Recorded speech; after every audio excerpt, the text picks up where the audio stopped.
À chaque fois qu'un client vient me voir, c'est toujours avec ce même état d'esprit. J'aimerais changer mon comportement face à telle situation. C'est vraiment quelque chose que j'observe, et en particulier depuis que j'ai ouvert mon cabinet. Je me rends compte que c'est vraiment de cette manière qu'ils vont aborder leurs problématiques. Alors ça peut se manifester de différentes manières, comme par exemple, je veux être moins impacté par ce que pensent les autres, ou encore, je veux changer mon comportement face à la nourriture, ou alors, j'ai envie de faire du sport, mais je reste plutôt dans mon canapé. Enfin, vous voyez, des problématiques comme ça qui sont souvent liées à des comportements qu'on aimerait changer, qu'on a construits et qu'on aimerait changer. Ce qui m'amène aujourd'hui à aborder avec vous une thématique qui me passionne, comment faire pour changer un comportement et que cela soit pérenne. C'est ce qu'on va découvrir aujourd'hui dans ce nouvel épisode de Happy Brain Show. Vous êtes prêts ? C'est parti ! Bonjour et bienvenue dans le Happy Brain Show, le podcast dédié à la santé mentale et à son impact dans toutes les sphères de nos vies. J'y parlerai de neurosciences, de thérapie, d'approches innovantes et scientifiques, le tout avec une touche de fun parce que je suis comme ça. Je suis très heureuse de vous retrouver pour ce nouvel épisode. J'avais vraiment hâte de pouvoir prendre le temps de me poser et d'écrire ce nouvel épisode. Donc je suis très heureuse de l'avoir fait. J'étais très inspirée. J'ai été chercher pas mal de connaissances un peu partout et je me suis vraiment éclatée à le faire. Donc j'espère que vous allez l'apprécier autant que moi, j'ai eu plaisir à le faire. Donc comme je vous le disais, pour comprendre les mécanismes qui sont actionnés pour créer un changement dans un comportement, il est important de commencer par le début, c'est-à-dire de comprendre comment se construit un comportement. Et c'est ce que nous allons explorer aujourd'hui. Alors dans la première partie, nous verrons les mécanismes qui créent un comportement. Ensuite, nous verrons à quel niveau nous pouvons agir. Et enfin, comment faire pour que le changement dure dans le temps. Commençons par les mécanismes de création d'un comportement. Lors de notre naissance, nous débarquons dans ce monde neutre comme un pain de savon tout neuf. Enfin, presque. Parce qu'en effet, la science a prouvé que les charges émotionnelles intenses ou les traumatismes s'imprimaient dans notre ADN et pouvaient donc être transmis à nos descendants. Alors, c'est un sujet qui est vraiment passionnant, ça aussi, et qui fera l'objet d'un prochain épisode avec un expert en transgénérationnel. Donc, je ne développerai pas ça ici, mais sachez que ça viendra parce que c'est vraiment très intéressant à observer. Donc, ce qu'on va faire, c'est qu'on va partir du principe que nous arrivons dans ce monde en étant tout beau, tout neuf, neutre, dans une matière prête à être forgée. Chacune des expériences que nous allons vivre va créer une série de mécanismes qui vont s'enchaîner de la manière suivante. Tout d'abord, vous vivez une expérience. Dans cette expérience ou après cette expérience émerge une émotion. Elle crée en soi une croyance qui va elle-même générer un comportement et qui va lui définir qui nous sommes, notre identité. Et enfin, cette dernière définira à quel groupe ou quel type de personnes nous appartenons. Je vais prendre 2 exemples concrets pour que vous puissiez comprendre ce mécanisme. Un premier exemple avec une expérience agréable à vivre et une autre avec une expérience un peu plus désagréable. Imaginons que vous attendez les résultats d'un examen que vous avez passé suite à une formation, on va dire. Vous recevez les résultats, c'est officiel, vous avez validé le diplôme. Youhou! Les émotions qui émergent alors peuvent être la joie et la fierté par exemple. Comme je le disais, à la suite des émotions émerge une croyance et la croyance qui s'installe grâce aux émotions qui ont été ressenties est « je peux réussir ce que j'entreprends ». Une fois que cette croyance est installée, le comportement que nous déclenchons et que cela va engendrer, c'est que nous allons oser davantage et nous allons avancer avec confiance. Et à nouveau, ce comportement, cette façon d'agir, va nous définir en tant que personne comme quelqu'un de compétent, une référence dans le domaine, Et on appartiendra donc à ce groupe de personnes qui réussissent ce qu'ils entreprennent et qui avancent avec confiance. Vous voyez un peu ce que je veux dire ? Une chose entraîne l'autre à chaque fois. Il faut vraiment imaginer des rouages. Alors vous allez me dire, non mais attends Yelena, des examens, j'en ai déjà réussi, j'en ai passé plein, et c'est pas ça qui me donne confiance en moi ou en mes capacités. Et vous avez raison, parce qu'on ne vit déjà pas que des expériences agréables, mais on vit également des situations d'échec.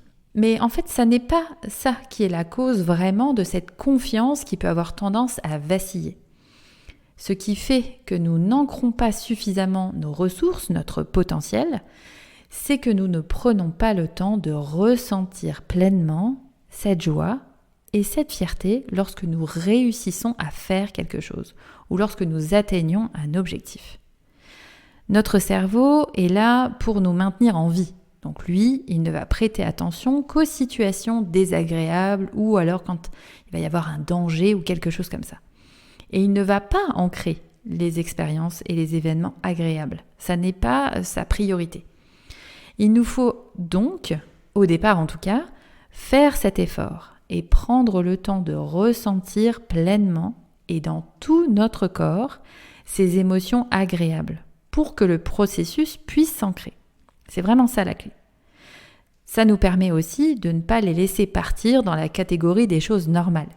Vous savez, quand vous réussissez un truc, et puis qu'on vous dit « Ouah, génial, t'as réussi ton examen » et que vous répondez « Ouais, c'est rien, c'était pas si difficile. » Ou encore « Ouais, c'est normal, n'importe qui aurait pu le passer. » Avec ce genre de phrase, vous balayez d'un revers de main toutes ces émotions agréables qui vous aident, comme dans cet exemple précis, à construire votre confiance et votre estime de vous. Les expériences agréables répétées et pleinement ressenties vont vous permettre de vous connecter davantage à votre véritable identité et ainsi de pouvoir aller encore plus loin dans votre spiritualité ou en tout cas dans votre connexion au monde. Prenons maintenant des expériences moins agréables. Et vous allez sourire, j'en suis sûre, parce que c'est un sujet qui parle, je pense, à tout le monde. Mais on va prendre le cas d'une vie amoureuse chaotique. Oui, je sais, ça me parle, mais ça va mieux depuis, je vous rassure. Donc on va prendre l'exemple de quelqu'un qui a vécu plusieurs expériences désagréables en amour ou des déceptions répétées. Alors évidemment, il y a 1000 choses qui se jouent dans ce genre de situation, notamment un processus de deuil, etc. Mais reprenons simplement les mécanismes que je vous citais au départ. L'expérience est la suivante. La personne avec qui je suis me quitte. Les émotions qui vont émerger lors de cette expérience ou après cette expérience vont être par exemple la tristesse, la déception. Il peut y avoir aussi de la peur en termes d'insécurité affective. Il peut y avoir de la colère aussi. Enfin voilà, toutes ces émotions-là peuvent s'éveiller dans ce genre d'expérience. Si je les garde en moi, que je les tourne en boucle, ces émotions vont devenir des croyances. Et vous allez voir que vous allez les reconnaître, comme par exemple la croyance que les hommes ou les femmes sont tous les mêmes. Ou encore que vous n'êtes pas assez bien ou pas aimable. Ça peut amener aussi cette croyance que personne ne voudra de vous à nouveau. Ou encore qu'une promesse amoureuse, ça ne vaut rien du tout. Quand ces croyances-là sont installées et qu'on les a vraiment dans notre tête au quotidien, eh bien notre comportement va changer et on va s'installer en fait une méfiance par rapport aux autres. Okay ? On va même aller parfois jusqu'à les rejeter et se replier sur nous-mêmes. Donc là, c'est vraiment un autre comportement qu'on met en place. Et ensuite, ce que ça va dire de nous et la façon dont on va s'identifier, notre identité, ça va être qu'on est un ou une célibataire endurcie. Ok ? Et lorsqu'on est un célibataire endurci, on appartient, on risque ou on tend à faire partie de ces gens qui finissent seuls avec leur chat. Moi, je vous avoue que c'est ce que j'avais tendance à me dire. Je vais finir toute seule avec mon chat. Ou alors avec une particularité qui fera en sorte que ça éloignera les autres le plus possible, comme me balader avec un rat sur mon épaule, par exemple. Bon, je n'ai pas été jusque-là, je vous rassure. Tout ça pour vous dire que les émotions ressenties dans ce cas de figure sont tout à fait légitimes et normales. Il n'y a rien d'anormal à ça. C'est normal de ressentir de la tristesse, de la déception, de la peur, de la colère, c'est tout à fait normal. Mais c'est le fait de les vivre en boucle et de ne pas les évacuer qui va faire que les mécanismes vont se mettre en place et que le comportement va se créer. Nous l'avons vu d'ailleurs dans les épisodes précédents de Happy Brain Show, une émotion n'est qu'un message pour vous dire que vos besoins sont soit satisfaits, soit insatisfaits. Dans ce cas précis de la rupture amoureuse, notre besoin de créer un lien avec l'autre et notre besoin d'exister et d'être reconnu, ces deux besoins-là sont blessés. Et c'est en laissant ces besoins être blessés que nous construisons nos croyances, nos comportements et donc que notre identité va changer. Ce qu'on peut imaginer aussi dans ces cas-là, c'est qu'il y a une partie de nous, une partie de notre personnalité qui a émergé et qui a pris le devant de la scène. Ça ne veut pas dire que c'est ce que nous souhaitons profondément et que ça nous définit en tant que personne. C'est d'ailleurs la première chose qui m'est venue lorsque l'abus que j'ai vécu a refait surface. Cela ne me définit pas, ça n'est pas qui je suis. Je suis profondément joyeuse, solaire, etc. Et je refuse de devenir terne, maussade ou méfiante. Ok ? Et c'est ce qui m'amène à la deuxième partie. Comment agir pour activer ces changements de comportement ? Alors vous allez voir que la clé, elle peut paraître simple et presque évidente, mais cela nous donne beaucoup plus de fil à retordre qu'on ne le pense. Pour réussir à créer un changement de comportement, il nous faut ressentir pleinement nos émotions et les réguler, ou en tout cas les laisser s'évacuer. C'est la seule manière de faire. Alors vous allez me dire, mais qu'est-ce qui fait que c'est si difficile de ressentir nos émotions ? Eh bien déjà, c'est encore assez tabou. Et comme tous les tabous, on n'ose pas en parler. Et la conséquence, c'est tout simplement de la méconnaissance de soi. On ne sait pas comment on fonctionne. Nous n'avons pas ou peu de vocabulaire émotionnel. Et du coup, c'est très difficile de nommer ce que nous ressentons. Et puis comme c'est tabou aussi, c'est un peu honteux de ressentir des émotions, alors on met un mouchoir dessus. Et parfois même, on va mettre carrément un couvercle dessus. Et ce qui est alarmant, je trouve, c'est que très souvent, j'observe que mes clients sont complètement coupés de leurs émotions, à tel point qu'ils n'ont plus de ressenti corporel conscient. Alors que c'est justement ce qu'il nous faut activer pour évacuer ces charges émotionnelles qui sont parfois intenses. Faites l'expérience. Lorsqu'une émotion monte, peu importe laquelle, agréable ou désagréable, est-ce que vous êtes capable de décrire avec précision les sensations qu'elle génère dans votre corps, dans tout votre corps ? Et l'idée, c'est vraiment de ne pas rester sur un « bah oui, je suis content » ou « je suis contente » ou qui serait simplement dicté par votre tête. Et être capable de pleurer, ça ne veut pas dire forcément non plus que vous êtes pleinement connecté à vos émotions. Les larmes ne représentent qu'une partie de votre corps. Je vais vous donner quelques exemples. Par exemple, la joie. On sait qu'on est heureux, mais observez ce qui se passe dans votre corps lorsque vous êtes heureux. Il vous suffit de vous connecter à un souvenir, par exemple, pour que ça revienne. Mais lorsqu'on a de la joie qui monte, eh bien, pour ma part, je sens comme une chaleur, en fait, au niveau du plexus solaire, comme ça. J'ai comme l'impression d'être portée par ce que je ressens, comme si ça me tirait vers le haut. Et je sens vraiment de la chaleur, en fait, dans le haut du corps, et puis cette sensation d'être portée, comme si mes pieds allaient se décoller du sol. C'est d'ailleurs pour ça qu'on saute de joie, d'ailleurs. Ça nous porte vers le haut. C'est ça qui se passe. Et puis je sens globalement dans mon visage le sourire qui s'installe.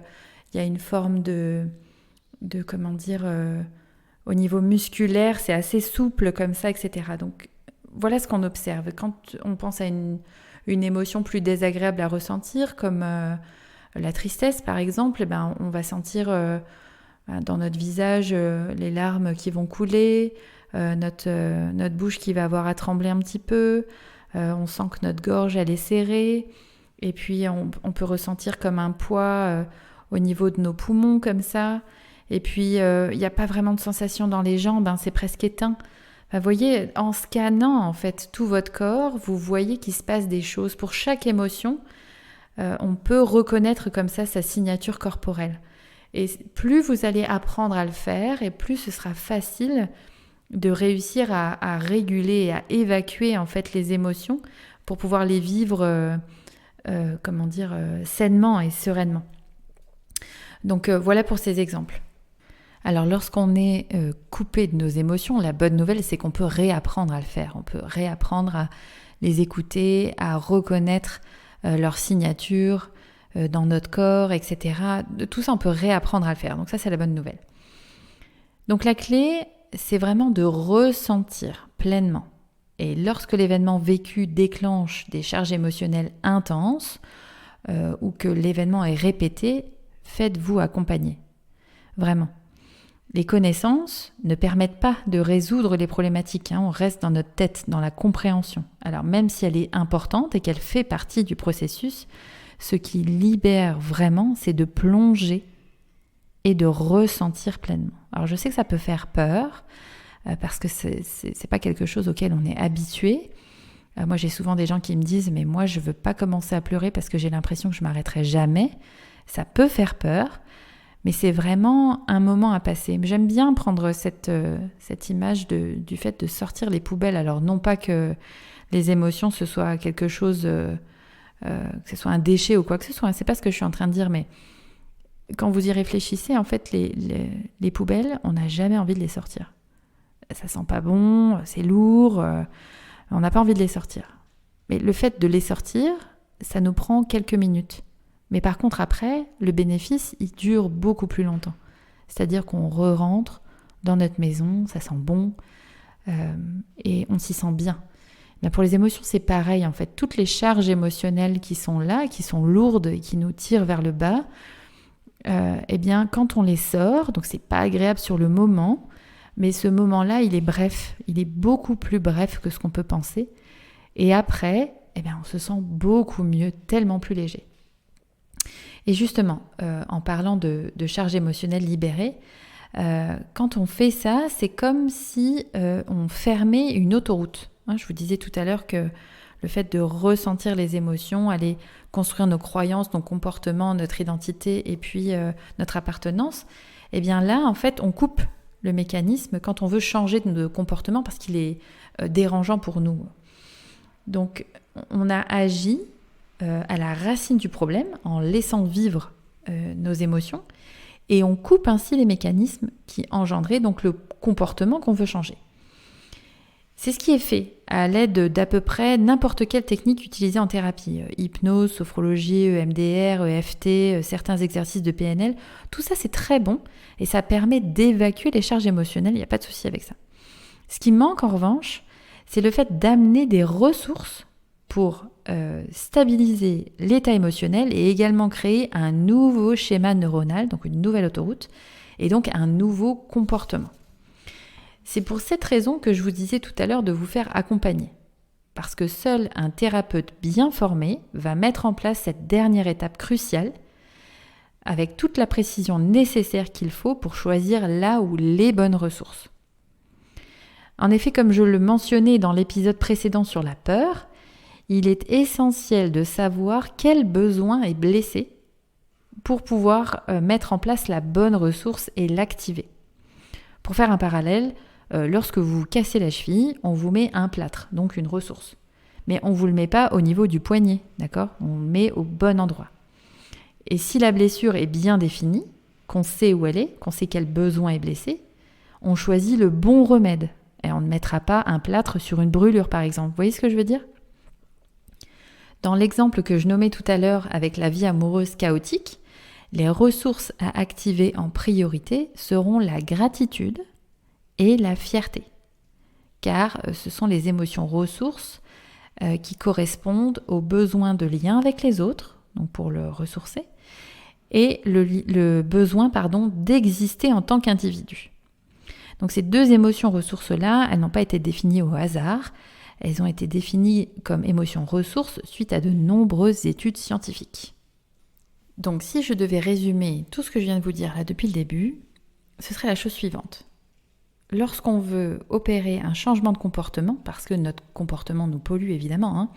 Ah oui, et je tiens à préciser aussi qu'on ne peut changer que notre comportement et pas celui des autres, hein. Petite parenthèse comme ça, mais je pense que c'est bien de le rappeler. Donc quand on veut changer un comportement, notre comportement, et qui est néfaste pour nous, les étapes sont les suivantes. Déjà, dans la majeure partie du temps, vous faire accompagner, ça c'est sûr. La personne qui va vous accompagner devra s'assurer de définir avec précision la problématique pour savoir quels sont les besoins qui sont blessés derrière ce comportement-là. Ensuite, de définir une situation pendant laquelle vous avez vécu ces émotions-là qui étaient désagréables. Refaire le film avec précision. Ensuite, d'évacuer, avec peu importe la technique en fait, hein, mais d'évacuer les charges émotionnelles en les ressentant pleinement dans votre corps. Et enfin, une fois que tout ça c'est fait, que c'est bien évacué, qu'on a vérifié que tout était évacué, que chaque émotion était évacuée, parce que bien souvent les événements nous font vivre un beau combo d'émotions, bien une fois que tout ça c'est fait, c'est d'amener là où les bonnes ressources pour créer les nouveaux schémas de connexion. Donc voilà comment je pourrais résumer tout ça. J'espère que ce nouvel épisode vous a plu. Moi, comme je vous disais, j'ai adoré le préparer. Ça a vraiment été un kiff pour moi. Donc j'espère que vous avez apprécié aussi. Si vous avez des questions, écoutez, j'y répondrai avec grand plaisir. Vous pouvez les poser sur YouTube, dans les commentaires ou sur les réseaux sociaux, peu importe. J'y répondrai avec grand plaisir. Et vous pourrez aussi me retrouver à une masterclass où je vais développer un peu plus le sujet, qui se tiendra le 7 décembre à 18h. Donc ce sera une masterclass en ligne. Et l'idée, c'est vraiment de vous amener encore des connaissances, voilà, tout simplement, sur ce sujet passionnant de la régulation des émotions et des parties de personnalité qui se créent à chaque fois qu'on vit quelque chose d'intense et de désagréable. Et donc, c'est parties de nous qui se créent pour nous protéger et nous créer d'autres comportements. Voilà les amis, écoutez, il ne me reste plus qu'à vous remercier chaleureusement de m'avoir écouté pour ce nouvel épisode. Pensez à le partager aux personnes que ça pourrait aider autour de vous. Et puis, simplement vous dire aussi qu'il y a d'autres beaux épisodes qui arrivent, notamment des interviews avec des personnalités vraiment extraordinaires avec qui j'ai la chance de collaborer sur certains projets. Donc voilà, j'ai vraiment, vraiment hâte de vous les faire découvrir. Donc je vous embrasse, oui, je me permets. Je vous souhaite une belle fin de journée, de nuit, un bon début de matinée. Je ne sais pas à quelle heure vous m'écoutez. Mais en tout cas, je suis ravie de vous accompagner dans ce moment de votre vie. Je vous dis à très vite et prenez bien soin de vous. Bye bye!